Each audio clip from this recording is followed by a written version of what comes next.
Puji nama Tuhan, Shalom Bapak Ibu Saudara. Berapa banyak kau yang diberkati oleh Tuhan. Mari lambaikan tanganmu. Mari sama-sama kita siapkan hati kita satukan hati kita berdoa. Bapak, sungguh kami ucap syukur Tuhan kalau kami boleh ada hingga saat ini. Itu semua karena penyertaan-Mu, itu semua karena kasih-Mu Bapak.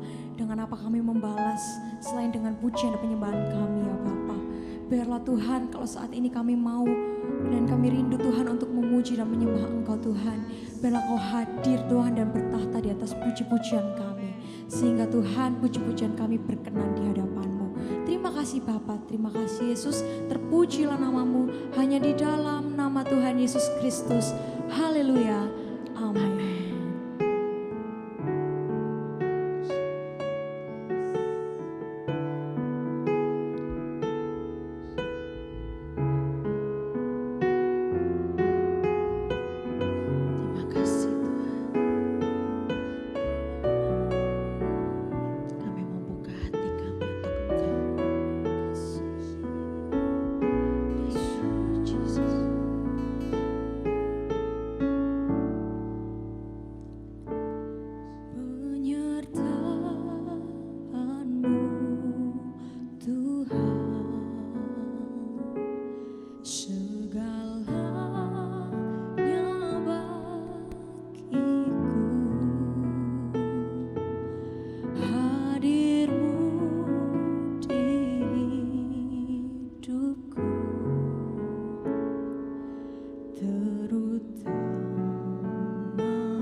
Sama-sama berikan tepuk tangan buat Tuhan Yesus. Katakan penyertaan-Mu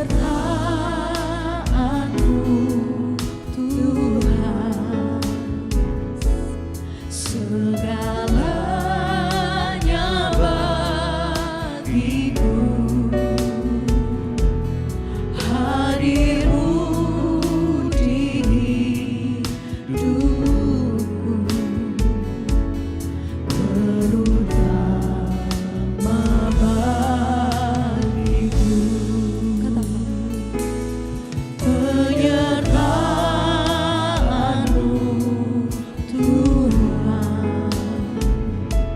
segalanya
kasih untuk penyertaan-Mu Tuhan,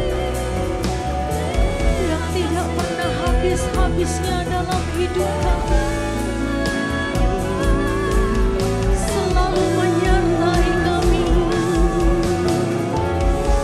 Terima kasih Tuhan Yesus.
puji-pujian dan penyembahan kami ya Tuhan.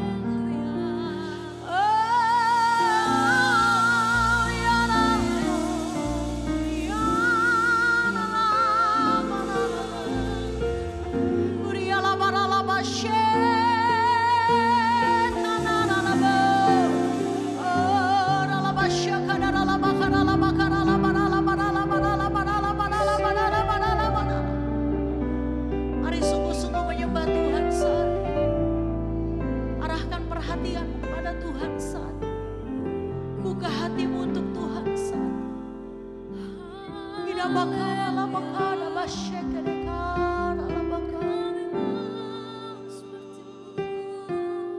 Roh Kudus yang manis, Roh Kudus yang lembut,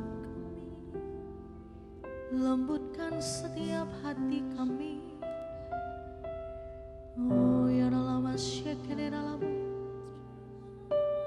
kami terima hati yang baru, kami terima roh yang baru tertanam dalam batin kami Tuhan. Kina dalam asyikene dalam, oh dalam basyakana dalam banala. And say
kami hanya mau memuji, memuliakan nama-Mu Tuhan. Mari Yes. setiap saudara yang mau memuji, memuliakan nama Tuhan lebih lagi bersama-sama dengan saya katakan. Amin. Berikan sorak-sorai kemuliaan bagi nama Tuhan Yesus.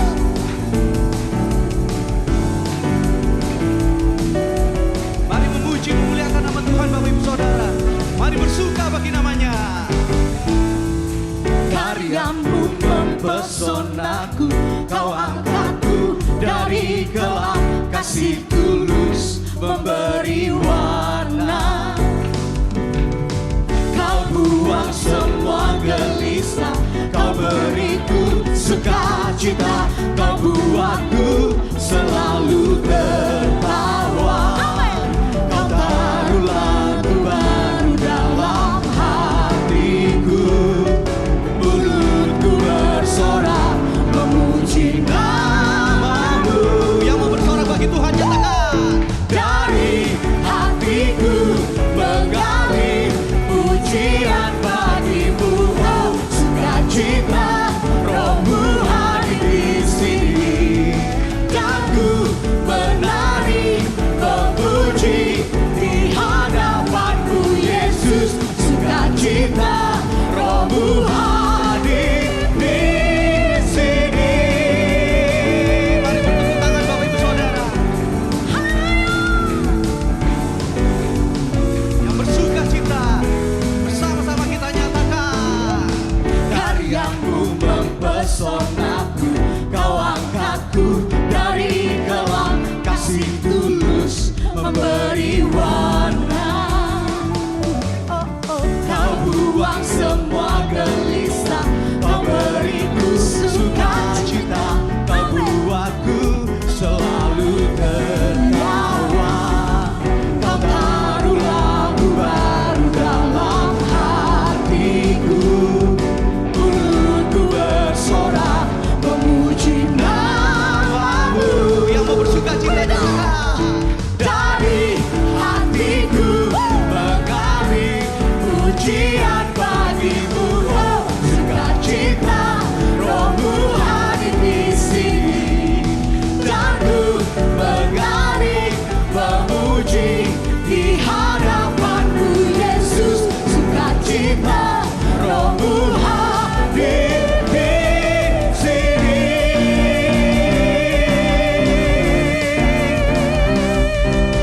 Lambaikan tanganmu Bapak Ibu Saudara.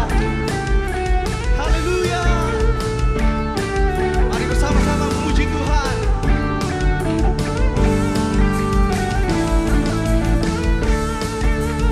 Sama-sama menari buat Tuhan, amin. Sekali lagi jemaat yang bersuka karena Tuhan, nyatakan sama-sama.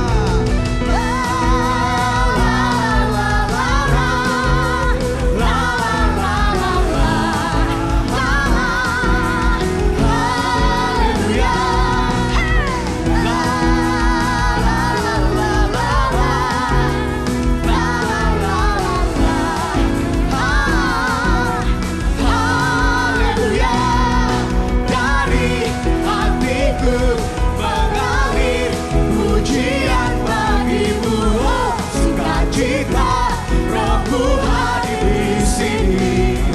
Dan ku menari memuji di hadapan-Mu Yesus, sukacita, Roh-Mu hadir di sini.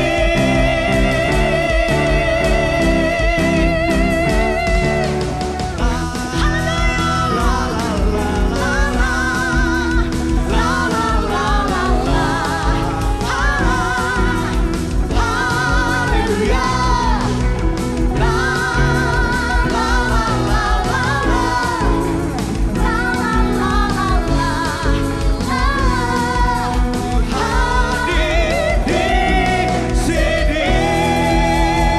Berikan sorak-sorai kemuliaan bagi nama Tuhan. Haleluya. Yang mau bersuka cita, lebih lagi menyatakan Yesus terhebat dan terbesar dan termulia. Bersama-sama bertepuk tangan Bapak Ibu Saudara di atas kepala kita. Haleluya. Sama-sama kita bertepuk tangan bagi Tuhan. Dan mulia Ajaib semua perbuatanmu. terbesar dan mulia, biarlah semua memujimu. Mari bertepuk tangan di atas kepala kita Bapak Ibu Saudara. Haleluya.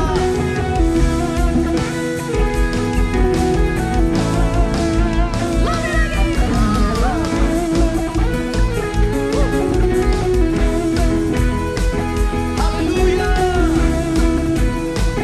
Yang mau menyatakan Yesus terbesar dan mulia, sama-sama nyatakan. Segenap hati aku memuji, segenap jiwa aku bernyanyi, karena Roh-Mu ada dalamku.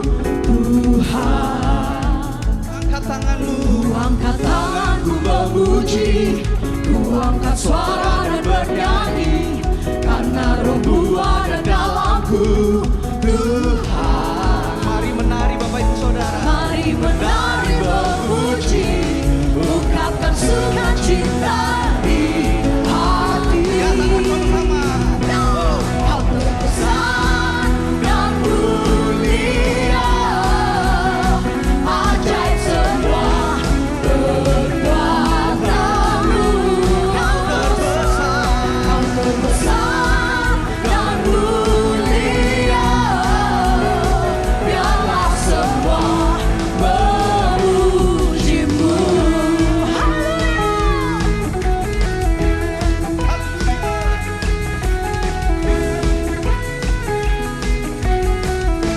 Nyatakan dengan segenap hatimu Bapak Ibu Segenap Saudara. hati aku memuji, segenap jiwa aku bernyanyi, karena Roh-Mu ada dalamku. Amin. Angkat tanganmu. Ku angkat tanganku memuji, ku angkat suara dan bernyanyi, karena Roh-Mu ada dalamku. Tuhan, Mari menari Bapak Ibu mari Saudara. menari memuji, ungkapkan sukacita di hati. Yang mau nyatakan, nyatakan. Kau terbesar dan mulia, ajaib semua perbuatanmu. Kau terbesar. Kau terbesar dan mulia, biarlah semua memujimu. Musik memuji Tuhan. Mari angkatkan kita tinggi Bapak Ibu Saudara. Kita mau bersuka, bersorak bagi nama Tuhan Yesus. Haleluya.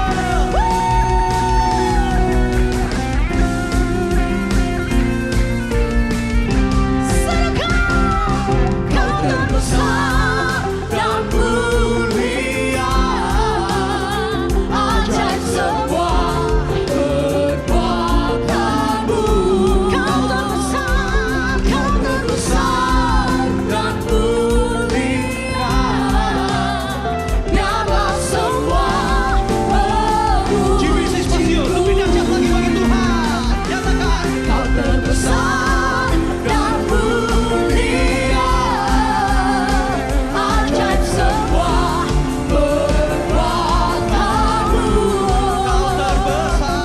Kau terbesar dan mulia, biarlah semua memujimu. Biarlah semua. Biarlah semua memujimu. Sekali lagi nyatakan Bapak Ibu Saudara. Biarlah semua memujimu.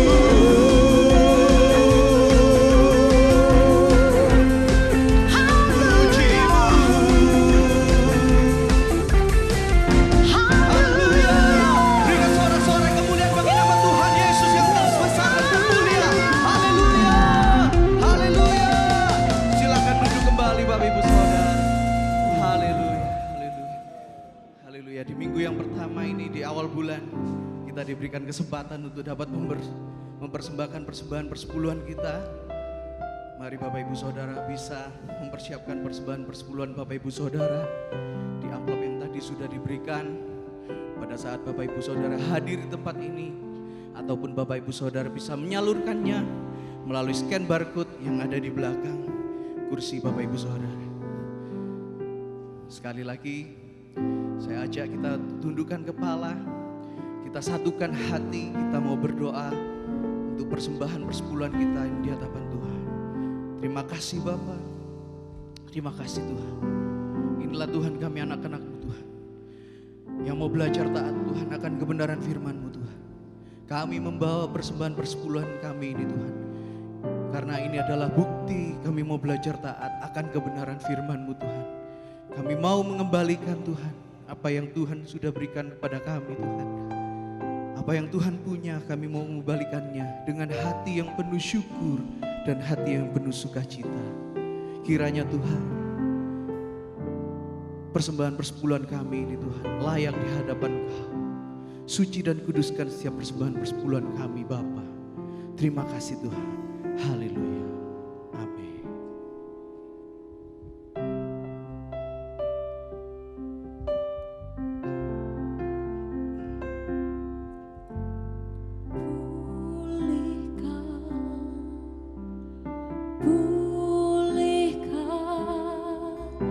Hatiku jadi seperti-Mu. Bentuklah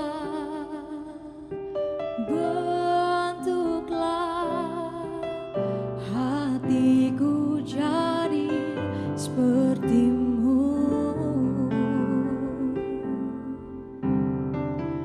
Kekudusan-Mu memenuhiku.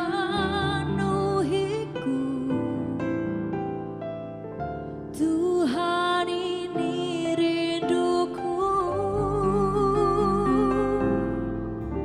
Ubah hatiku seperti hati-Mu. Kudus berkenan bagi-Mu. Bagaikan emas yang murni, bentuk hatiku selalu. Biar ku mencari ciptaan baru, bebas dari semua yang jahat, serupa dengan gambar-Mu. Sucikan ku, kuduskan hatiku.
Kuduskan hatiku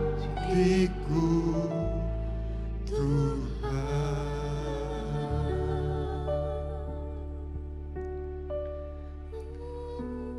Firman-Mu berkata, makananku adalah melakukan kehendak Tuhan. Amin. Amin. Berarti kapan kami dikatakan makan firman? Bukan waktu kami merenungkan, tapi waktu kami melakukan. Ada begitu banyak orang Kristen, mereka cenderung berpikir waktu mereka merenungkan firman, mereka sudah mendapatkan asupan rohani. Belum. Merenungkan itu baru mengunyah makanan. Kapan kita menelan makanan? Waktu kita melakukan firman.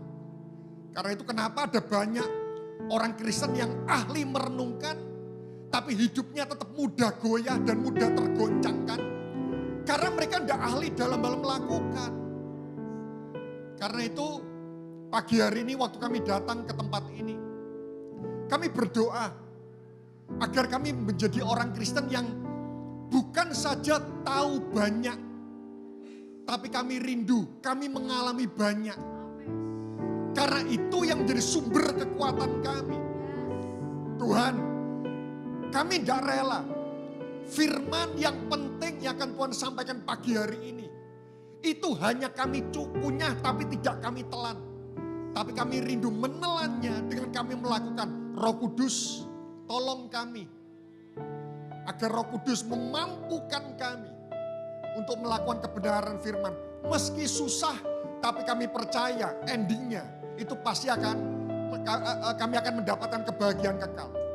Terima kasih, kami siap. Hanya di dalam nama Tuhan Yesus Kristus. Dan kita sama-sama berkata, amin, amin, amin, amin.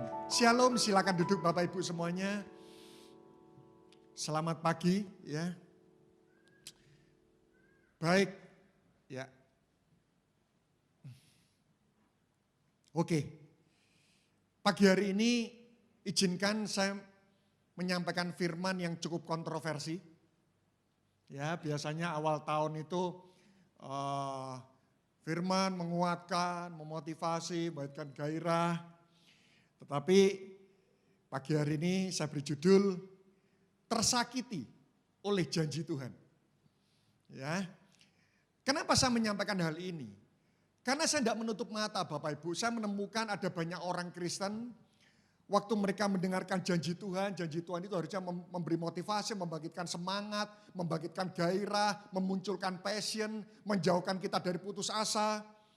Tapi saya mengamati ada orang-orang Kristen, ya, sekali lagi ini orang-orang Kristen, orang-orang percaya, mereka itu justru terluka, mereka itu justru tersakiti waktu mereka itu mendengarkan janji Tuhan. Contoh, saudara percaya Tuhan itu rindu, kita itu hidup berkelimpahan? No, yang amin aja baru 5. Ya, ya. Nah, kita meyakini ya pencuri datang untuk mencuri, membunuh dan membinasakan. Tapi aku datang untuk memberi hidup dan hidup dalam segala kelimpahan. Ada banyak firman yang mengatakan bahwa Tuhan itu tidak hanya rindu kita itu hidup pas-pasan. Tapi Tuhan itu juga rindu kita itu hidup berkelimpahan. Tapi saya tidak menutup mata Bapak Ibu. Ada orang-orang Kristen. Waktu mereka mendengarkan janji Tuhan ini, mana Pak? Saya 10 tahun ikut Tuhan. Tahun pertama toko terbakar. Tahun kedua ditipu orang. Tahun ketiga ada klien tidak membayar. Tahun keempat kami mengalami masalah. Tahun kelima tiba-tiba truk kami tabrakan. Mana janjinya Tuhan memberkati? Hidup berkelimpahan. Jangankan berkelimpahan. Pas-pasan saja saya ini tidak. 10 tahun saya ikut Tuhan. 10 tahun saya ini perpuluhan. Ya, karena kan isunya perpuluhan kok akan diberkati makin lama makin melimpah seperti itu ya. Kami 10 tahun kami melayani Tuhan, tapi mana? Sehingga seolah orang ini, Pak, boleh sampaikan firman yang lain, tapi tolong jangan sampaikan tentang janji Tuhan itu. Contoh lagi, apakah Anda percaya Allah itu Jehovah Rafa? Saudara percaya Allah itu penyembuh? Siapa yang di sini hari ini sakit? Tidak ada semua, haleluya. Ada, gitu kan? Suatu ketika,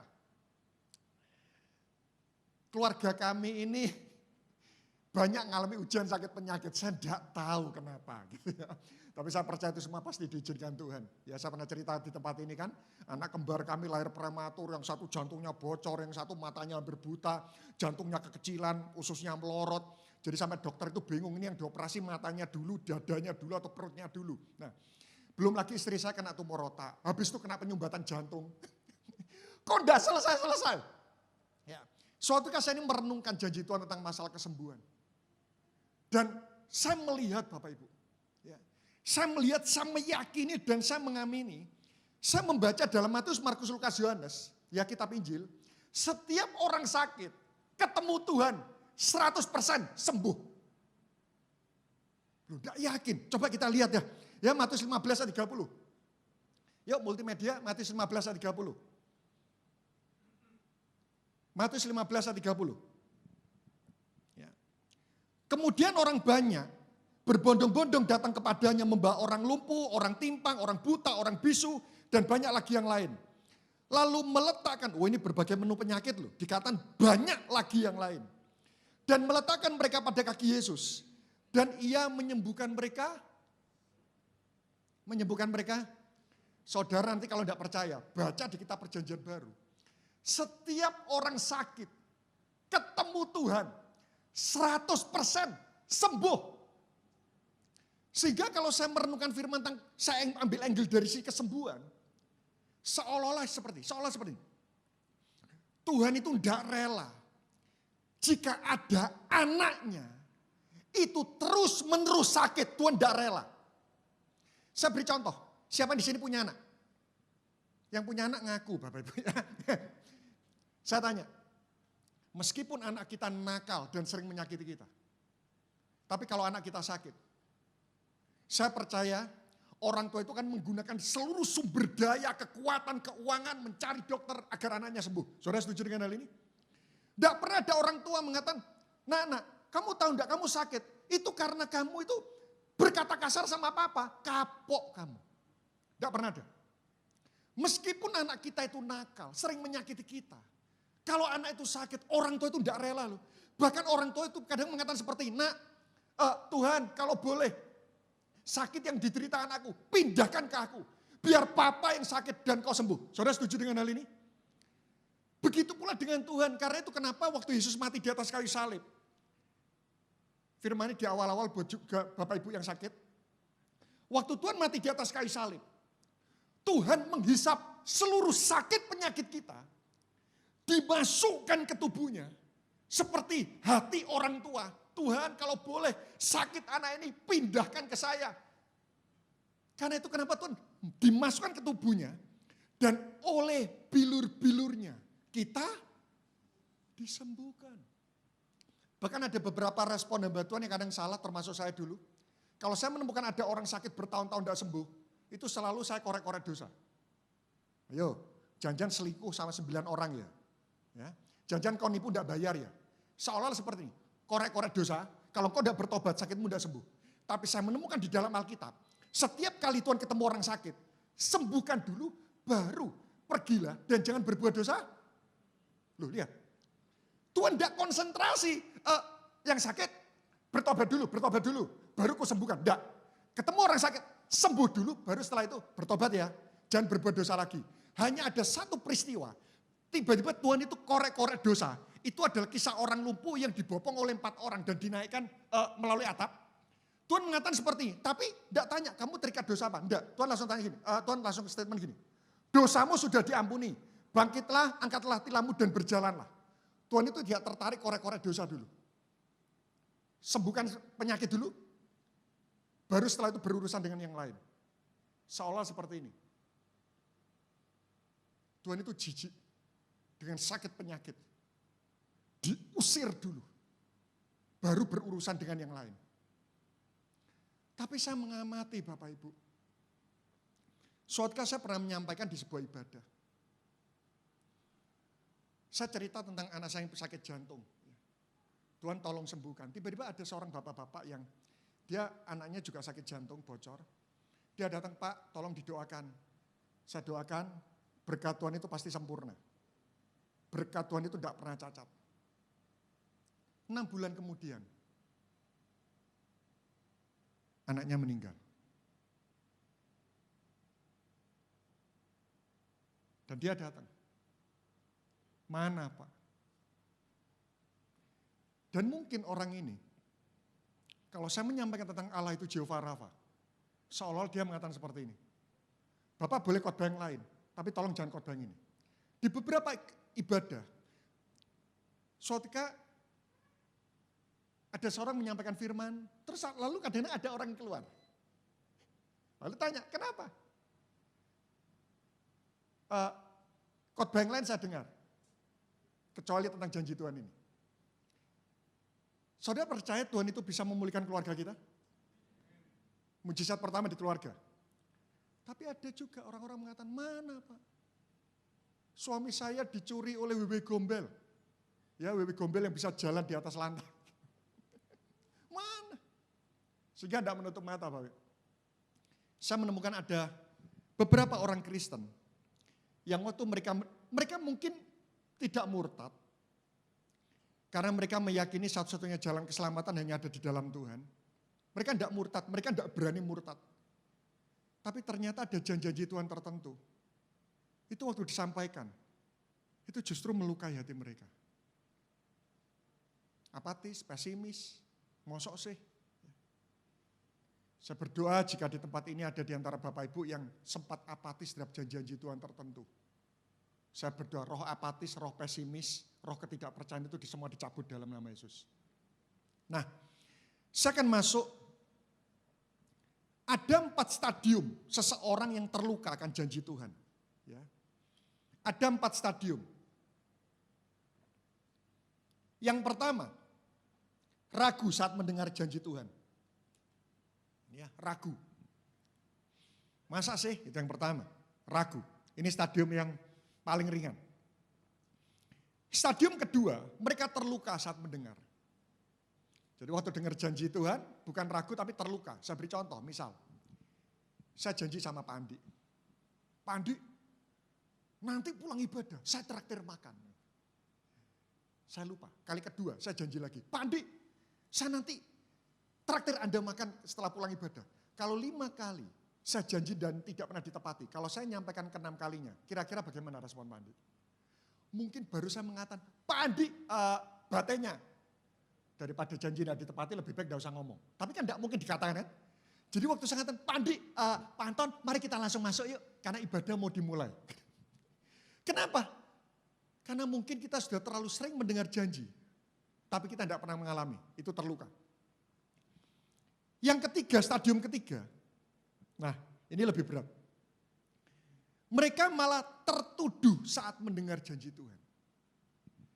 Kenapa tertuduh? Karena mereka melihat Yesus tidak ingkar. Kanan kiri ngalami. Buktinya ini loh, ada orang siaran di ibadah. Saudara, saya baru 1 bulan ikut Tuhan. Terus saya beli kacang kolet di Transmart. Saya dapat hadiah rumah di Pakuwon City. Berikan kemuliaan buat Tuhan. Nah, dia melihat Tuhan berjanji. Semua kanan kiri ngalami, cuma aku saja tidak ngalami. Merasa tertuduh. Kenapa?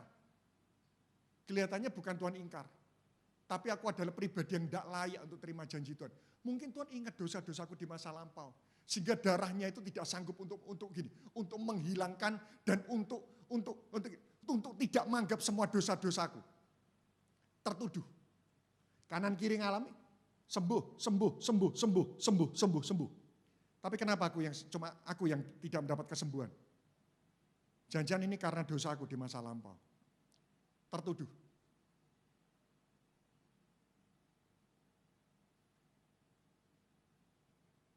Buat Bapak Ibu yang terus, maaf bukan kata terus, yang bergumul terus tentang masalah jatuh bangun dalam dosa. Kita harus lebih sadar pengampunan daripada sadar penghukuman. Ya, menyesal, masa minta ampun sampai 2 hari. Percayalah dari Yesus bisa mengampuni kita. Tertuduh. Yang keempat, ini yang paling kronis.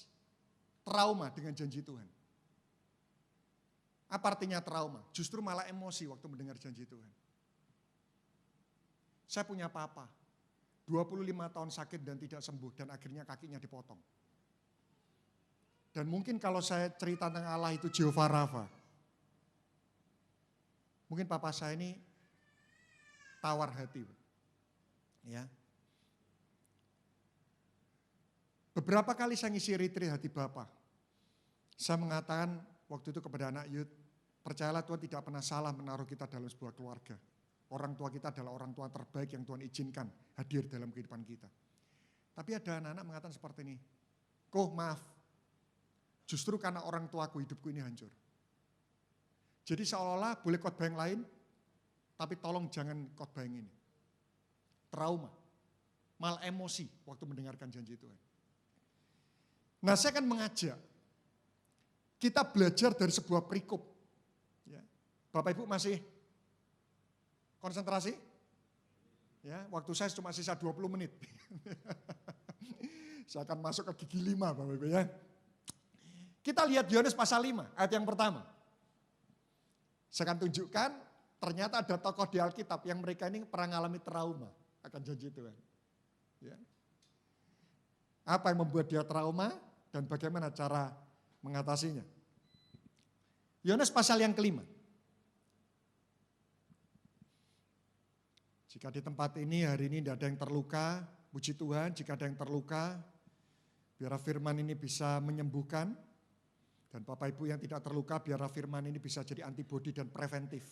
Sehingga kita tidak akan pernah mengalaminya. Yohanes pasal 5 ayat yang pertama.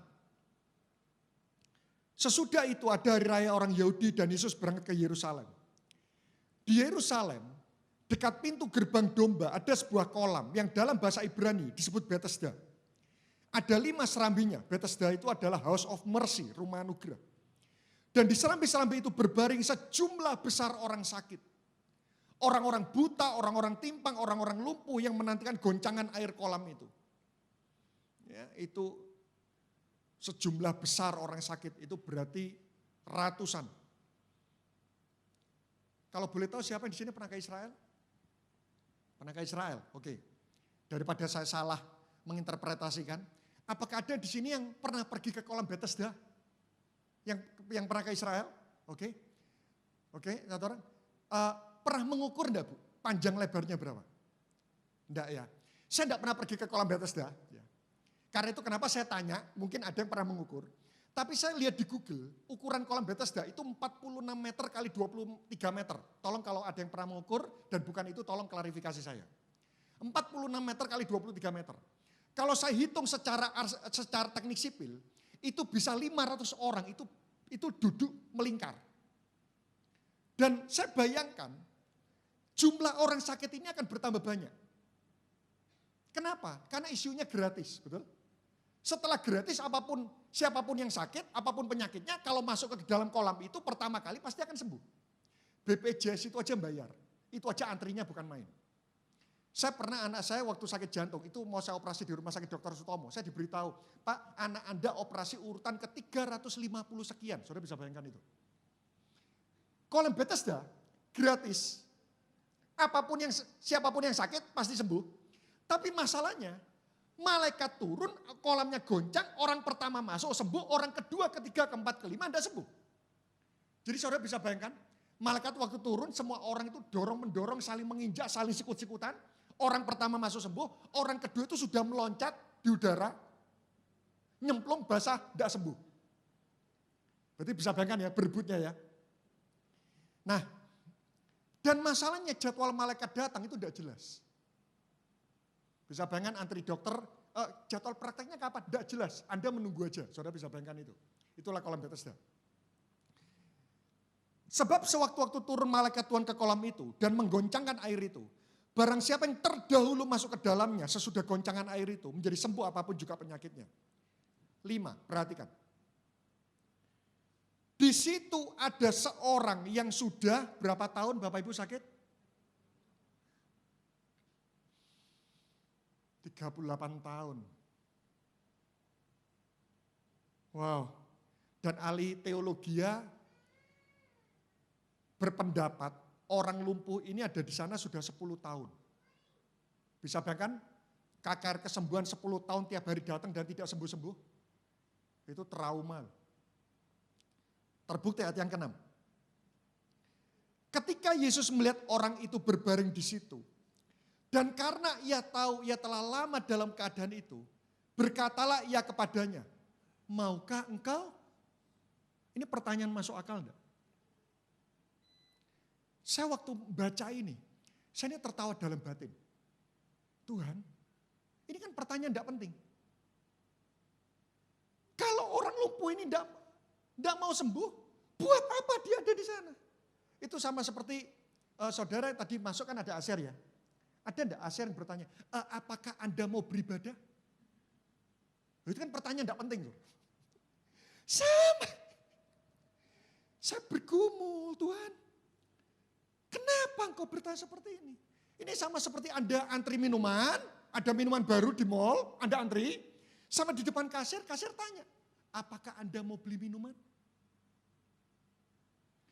Tapi waktu saya merenungkan pertanyaan ini, tiba-tiba ada sebuah jawaban timbul.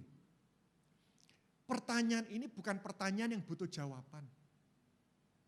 Tapi pertanyaan ini Tuhan lontarkan untuk menyembuhkan rasa trauma dari orang lumpuh ini dengan mengingatkan pada tujuan awal untuk apa engkau ada di tempat ini. Itu sama seperti misal Anda skripsi, Bapak Ibu pernah skripsi? Enggak pernah, oke, enggak skripsi langsung lulus, haleluya, anugerah Tuhan melimpah gitu kan. Misal Anda skripsi 3 kali sidang, itu enggak lulus-lulus. Tapi Anda berjuang keempat kalinya. Dan waktu Anda maju keempat kalinya, tiba-tiba dosen penguji tanya, apakah Anda mau lulus? Apa kira-kira jawabannya? Ya mau Pak, itu pertanyaan enggak penting. Sebetulnya itu bukan pertanyaan yang butuh jawaban. Tapi pertanyaan itu dilontarkan dosen untuk menyembuhkan rasa trauma, membangkitkan kehidupannya dari trauma dengan mengingatkan pada tujuan awal untuk apa engkau kuliah kalau engkau tidak mau menuntaskannya. Sama dengan orang lumpuh ini. Karena itu kenapa kalau saudara sakit, saudara ditanya, maukah engkau sembuh? Jawabannya apa? Simpel kan? Mau diberkati jawabannya apa? Tapi lihat jawaban orang lumpuh ini, rumit. Ayat 7. Jawab orang sakit itu kepadanya, Tuhan, tidak ada orang menurunkan aku ke dalam kolam itu apabila airnya mulai goncang. Dan sementara aku menuju kolam itu, orang lain sudah turun mendahului aku. Terlalu banyak alasan. Itu sama seperti kalau misalnya ada dosen tanya, apakah engkau masih mau lulus? Lalu kita yang sudah 4 kali maju, Pak, yang membuat saya tidak lulus itu kenapa sih? Karena dosen pembimbing pertama itu sedang tengkar dengan dosen pembimbing kedua. Apa yang di ACC yang pertama tidak di ACC yang kedua. Apa yang di ACC kedua tidak di ACC yang pertama. Maukah engkau diberkati? Yang membuat aku tidak diberkati kenapa? Karena dulu aku disekolahkan di sekolah yang tidak berkualitas. Aku lahir cacat. Terus aku mengajukan pinjaman ke bank. Ternyata track record orang tua tidak baik dan aku ditolak. Sudah kalau Tuhan tanya, tidak usah banyak alasan. Mau sembuh? Mau.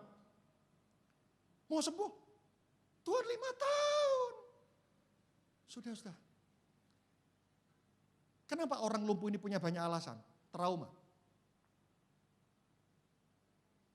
Apa yang menjadi pemicu orang trauma? Ya. Yang pertama, karena suka membandingkan diri dengan orang lain. Kadang orang terluka dengan janji Tuhan itu karena suka membandingkan diri. Sebetulnya bukan Tuhan tidak memberkati. Tapi karena ngelihat orang lain itu loh Tuhan, baru 1 bulan melayani Tuhan, jalan-jalan ke mall, diminta untuk masuk dalam sebuah acara, tiba-tiba dapat hadiah undian sepeda motor. Loh, aku sudah 10 tahun ikut Tuhan, tetap sepeda motor terus. Terlalu sering bandingkan. Ya. Sudah jangan terlalu sering bandingkan.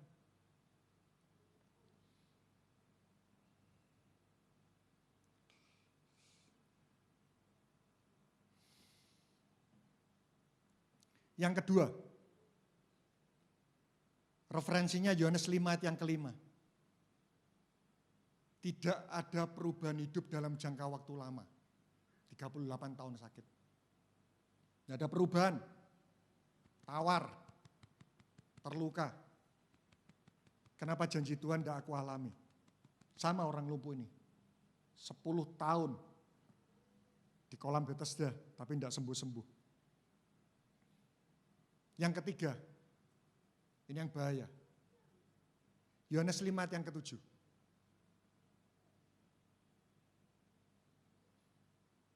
Apa yang membuat orang lumpuh ini trauma? Tuhan, tidak ada orang yang menurunkan aku ke dalam kolam itu apabila airnya mulai goncang.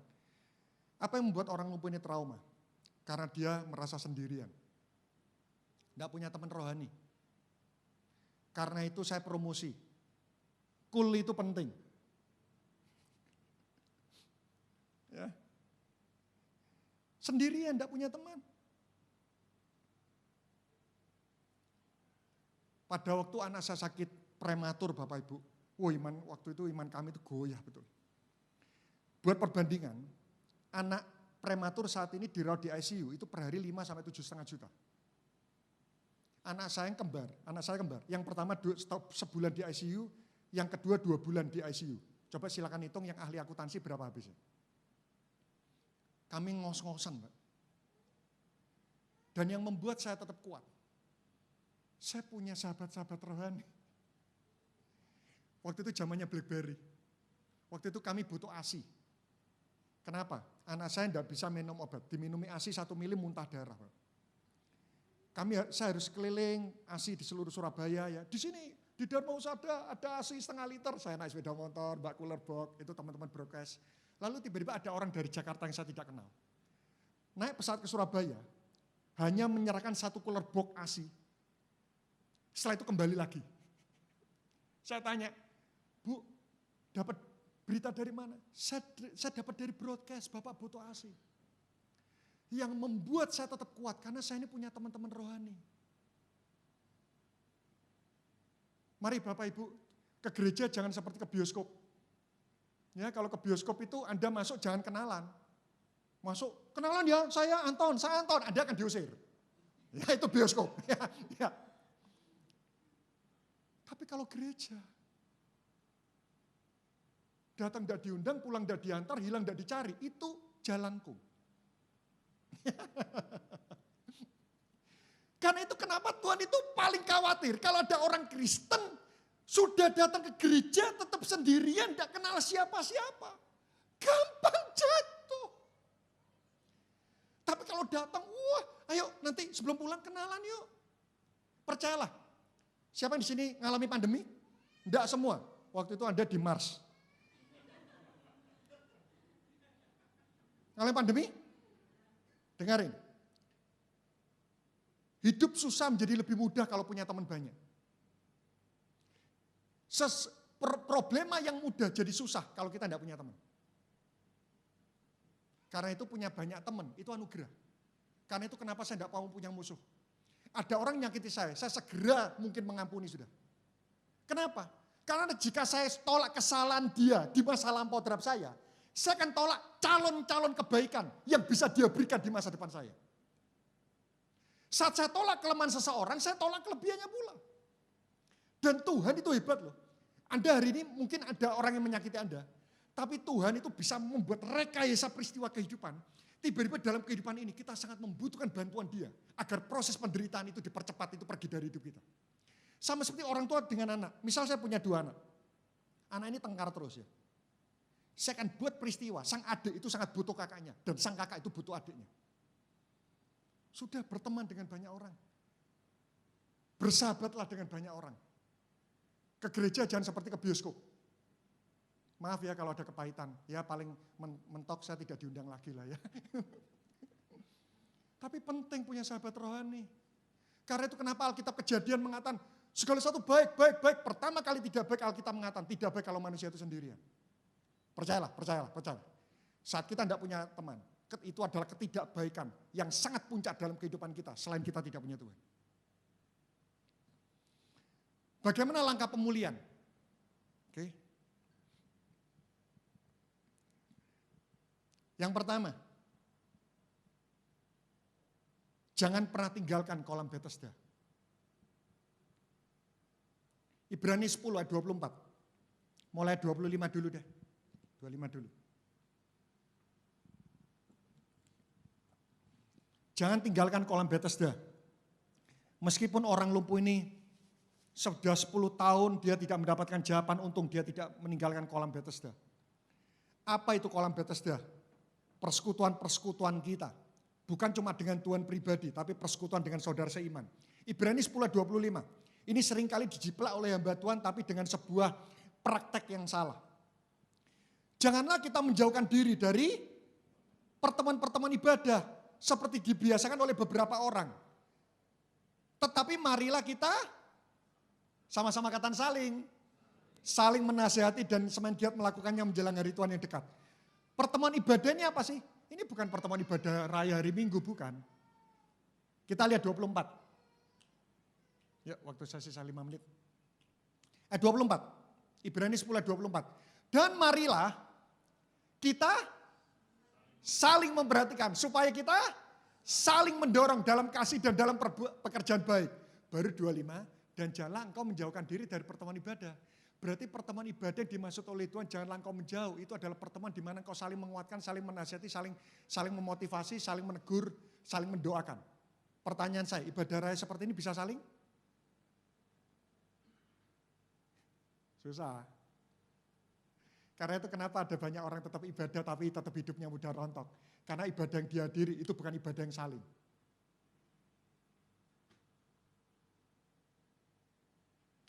Saya promosi cool lagi ya. Mazmur 55:23. Hari ini promosinya jangan lupa ibadah raya. Maaf, ibadah raya itu penting. Tapi primernya itu ibadah di mana kita saling menasihati, saling menguatkan.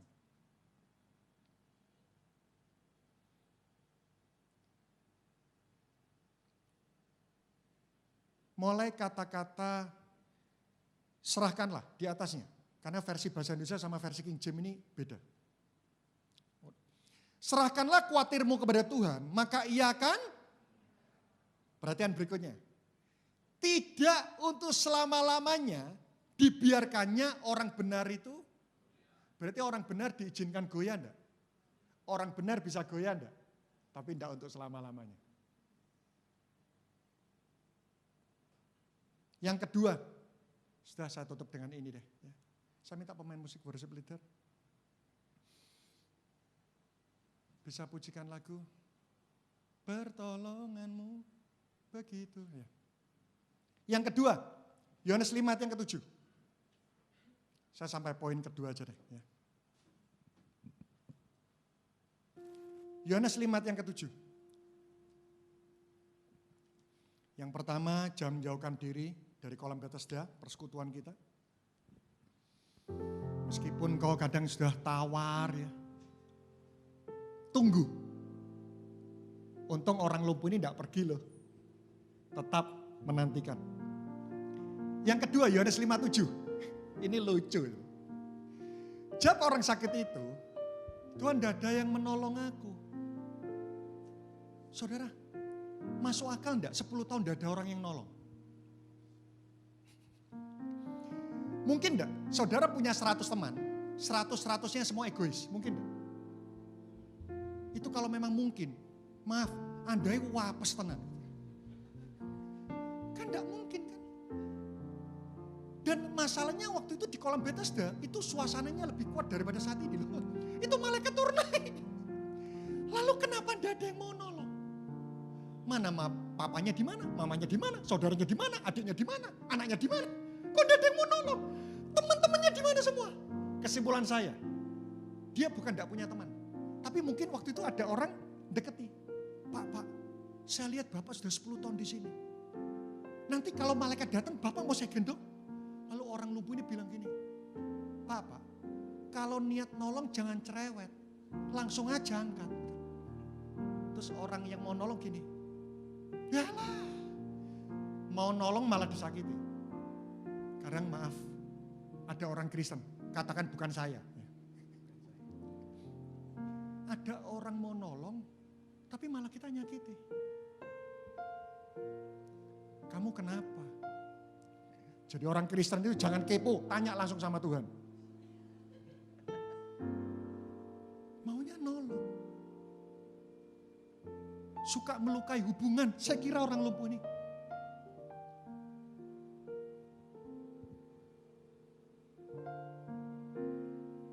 Karena itu hal yang kedua. Miliki komunitas rohani, miliki sahabat rohani. Yesus saja di muka bumi sebelum melayani, dia bangun tim 12 murid. Siapa kita mengatakan bahwa Anton plus Tuhan cukup, Tuhan di surga ngatakan sombong. Yesus saja bangun tim sebelum melayani. Itu Yesus. Kalau kita bilang sendirian kita kuat. Ya, miliki komunitas rohani. Miliki sahabat rohani. Maaf, tidak cukup cuma ibadah raya. Perlu yang namanya persekutuan dengan rekan-rekan seiman. Yang ketiga yang terakhir. Roma 8:28. Yakini hasil akhirnya pasti selalu baik. Mari kita pujikan lagu langsung pertolongan. Pertolonganmu begitu ajaib, kau telah memikat hatiku. Di saat aku tak sanggup lagi, di situ tanganmu bekerja.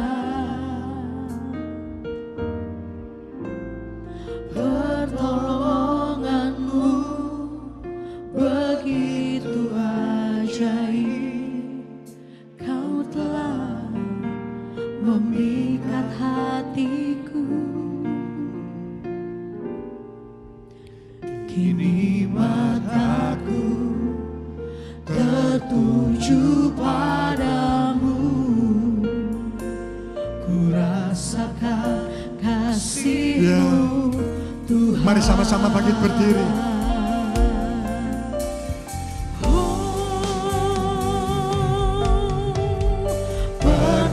Pertolonganmu begitu ajaib, kau telah memikat hatiku.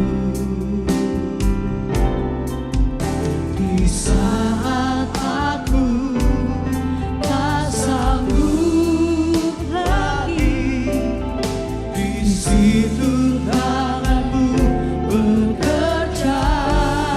Pasti Tuhan, pasti. Pertolonganmu begitu ajaib, kau telah memikat hatiku. Kini mataku Tertuju padamu, ku rasakan kasih-Mu,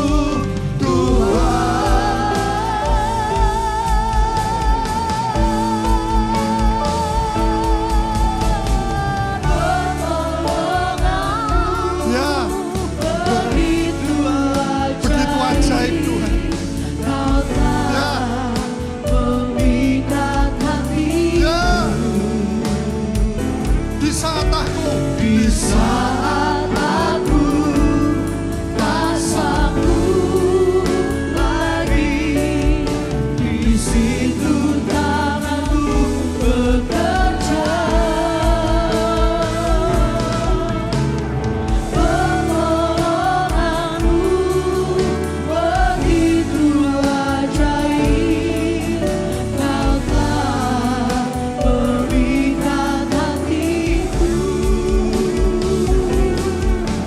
Kini mataku tertuju padamu, ku rasakan kasih-Mu, Tuhan.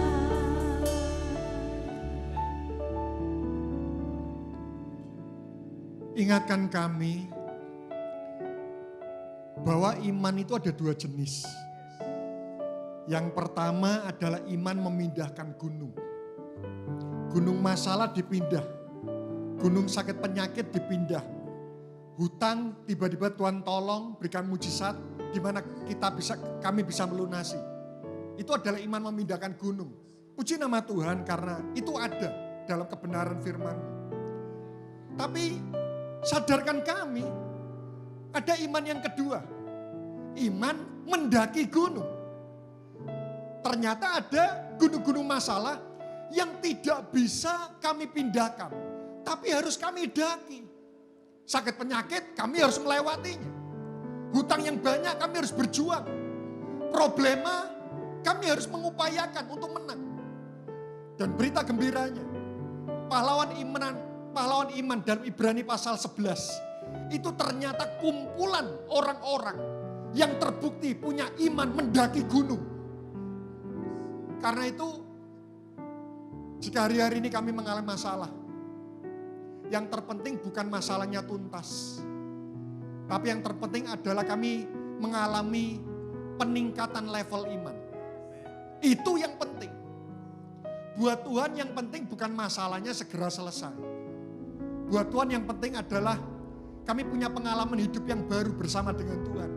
Yang membuat kami menjadi pribadi yang semakin tidak mudah tergoncangkan dalam hidup ini. Karena itu kami berdoa, biar setiap masalah yang hadir dalam hidup kami akan peras masalah itu. Sampai menghasilkan tetesan janji dan pengalaman hidup bersama dengan Tuhan. Kami tidak akan pernah biarkan masalah itu pergi tanpa meninggalkan madu janji Tuhan dalam setiap kehidupan kami. Terima kasih. Terima kasih. Sempurnakan firman-Mu. Hamba-Mu selesai. Tapi tolong kami agar kami jadi pelaku firman-Mu. Hanya di dalam nama Tuhan Yesus Kristus. Dan kita semua sama-sama berkata, berikan tepuk tangan buat Tuhan. Silakan duduk. Puji nama Tuhan. Puji nama Tuhan, di kesempatan yang indah ini kita akan sama-sama mengembalikan apa yang kita punya melalui persembahan kita. Mari saya ajak Bapak Ibu Saudara untuk kembali kita sama-sama satukan hati, kita berdoa. Bapak, kami mengucap syukur untuk kebenaran firman-Mu Tuhan yang sudah memberkati setiap daripada kami Tuhan. Kami percaya Tuhan firman-Mu ya dan amin. Firman-Mu akan tergenapi dalam kehidupan kami dan kami akan menjadi pelaku firman-Mu Tuhan.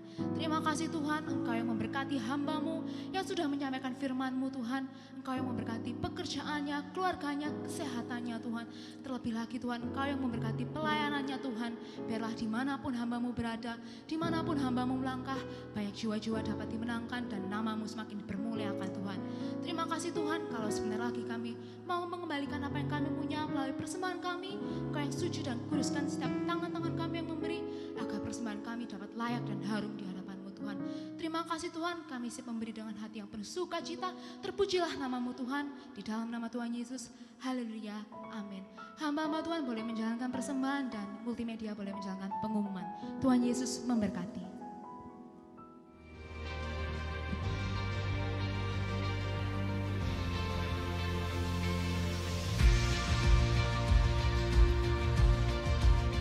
Shalom saudara yang terkasih, bersama saya Rahel akan menginformasikan seputar Goshen Blessing Church dalam sepekan. Mari datang menerima mujizat Tuhan dalam ibadah raya Minggu Goshen Blessing Church Cabang Spasio Office Tower, Minggu 11 Februari 2024. Ibadah pertama pukul 7.30 pagi, ibadah kedua pukul 10 pagi. Ibadah ini dilayani oleh Pastor Ruben Dias dan juga disertai dengan gereja anak pukul 10 pagi. Persembahan persepuluhan, diakonia, dan persembahan ucapan syukur Goshen Blessing Church Spasio Office Tower dapat dipersembahkan melalui rekening BCA dengan nomor account 389 0591 000 atas nama GBI Goshen Blessing, atau dapat melakukan scan barcode yang tertera di layar.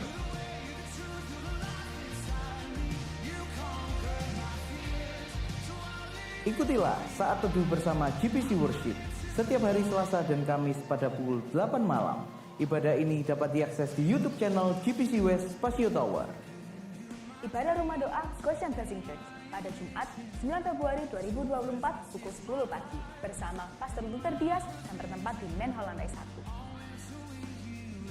Kami juga mengundang saudara terkasih untuk menghadiri ibadah doa malam Goshen Blessing Church pada Rabu 7 Februari 2024 pukul 7 malam bertempat di Manhole lantai 1. Goshen Generation open recruitment for praise and worship team.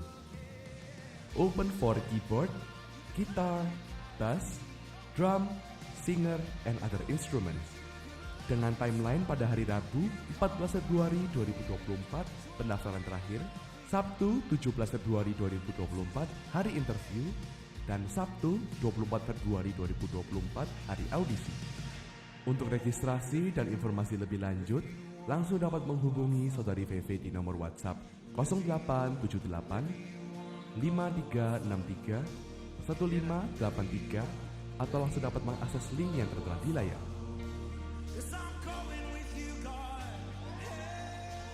Seluruh informasi kegiatan ibadah Goshen Blessing Church dapat diakses di Instagram @goshenblessing_spasio dan YouTube channel Goshen Blessing Church Spasio. Terima kasih, Tuhan Yesus memberkati. Puji nama Tuhan. Saya ajak semua bangkit berdiri Bapak Ibu Saudaraku. Kita akan tutup ibadah kita pada pagi hari ini. Bagi Dia segala pujian, hormat serta syukur kekal selamanya. Bagi Dia segala pujian, hormat serta syukur selama-lamanya.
kasih buat kebenaran firman-Mu Tuhan. Kami yakin Tuhan setiap kami menjadi pelaku-pelaku akan firman-Mu Tuhan. Kami yakin dengan kekuatan daripada Engkau kami akan menjadi pelaku-pelaku firman-Mu Tuhan. Terima kasih Tuhan, terima kasih. Dan kami minta Tuhan di pagi hari ini Tuhan, nyatakan kemuliaan-Mu dalam kehidupan kami Tuhan. Nyatakan kedahsyatan-Mu dalam kehidupan kami. Nyatakan kehebatan-Mu dalam kehidupan kami Tuhan. Dan kami yakin setiap kami tempat ini kami akan mengalami promosi demi promosi. Di tahun ini kami akan merayakan kemenangan yang besar. Sebab kami tahu Tuhan Yesus yang menyertai kami. Tuhan Yesus membawa kehidupan kami dari kemenangan pada kemenangan-Mu yang ajaib. Tuhan Yesus yang membawa kehidupan kami dari kemuliaan pada kemuliaan-Mu yang ajaib. Terima kasih Tuhan Yesus, terima kasih. Baik jemaat yang dikasihi Tuhan, angkatlah kedua tangan-Mu, terima segala berkat dari Allah Bapa, Allah Anak, Allah Roh Kudus yang memberkati, menyertai, melindungi, menyembuhkan Engkau mulai pagi hari ini bahkan sampai selama-lamanya. Yang percaya sudah menerima semua berkat-berkat Tuhan, kita sama-sama berkata, Amin. Tuhan Yesus memberkati.